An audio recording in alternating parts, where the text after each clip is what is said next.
काजू हा कोकणातला रानमेवा म्हणून ओळखला जातो। ह्याच काजूला आपल्या उत्पन्नाचे साधन बनवणाऱ्या चांडोशी तालुका देवगड जिल्हा सिंधुदुर्ग येथील सखी महिला उत्पादक गटाच्या काजू प्रक्रिया उद्योगाबाबत आपण अधिक जाणून घेऊयात। आम्हाला वरून लोक आलेले, त्याने आम्हाला इथे गावामध्ये येऊन आमचे गट स्थापन केले प्रत्येक वाडीवरून, आणि त्यातून आम्ही उमेदमध्ये आम्ही जॉईन झालो। त्यामध्ये आम्हाला आर्थिक आणि काही अडचणी आमच्या काय असतील तर त्यातून आम्ही निवारण केलं त्या अडचणींचं। गटामधून पाहिजे असेल किंवा ग्रामसंघाकडून पाहिजे असेल तेव्हा आम्ही आमच्या अडचणी त्यांच्याजवळ मांडून त्यांनी आम्हाला आर्थिक सहाय्य केलं। सखी उत्पादक गट हा 2020 मध्ये आम्ही चालू केला। हा धंदा चालू करायचा म्हणजे आम्हाला असं वाटलं की महिलांना काही कामधंदा नव्हता, रोजगार नव्हता, शेती करायच्या, म्हणून आम्ही असं विचार केला की काजू मशीनचं हे घेऊन त्यांना रोजगार असं हे देऊ। 1 वर्ष आम्ही खरेदी विक्री अशी चालू केली, फक्त काजू खरेदी विक्री। आम्हाला PMFME कडून 2 लाख रुपये कर्ज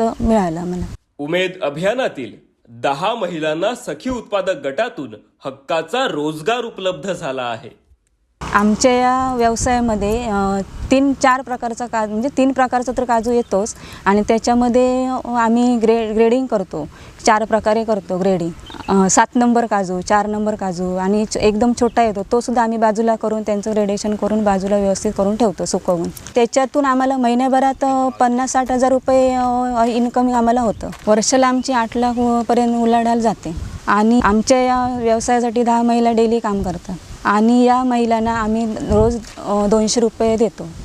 उमेद अभियानातून मिळालेल्या आर्थिक सहकार्यातून काजू ग्रेडिंग व्यवसायात त्यांनी मोठी गरुड झेप घेतली। महिला ज्या लांब असायच्या त्या आम्ही एकत्र आलो, त्यामधून आम्ही एकमेकांशी बोलणं चालणं किंवा 4 माणसात असं बोलायचं म्हणजे असं धाडस नाही व्हायचं, महिलेमध्ये ते धाडस निर्माण झालंय।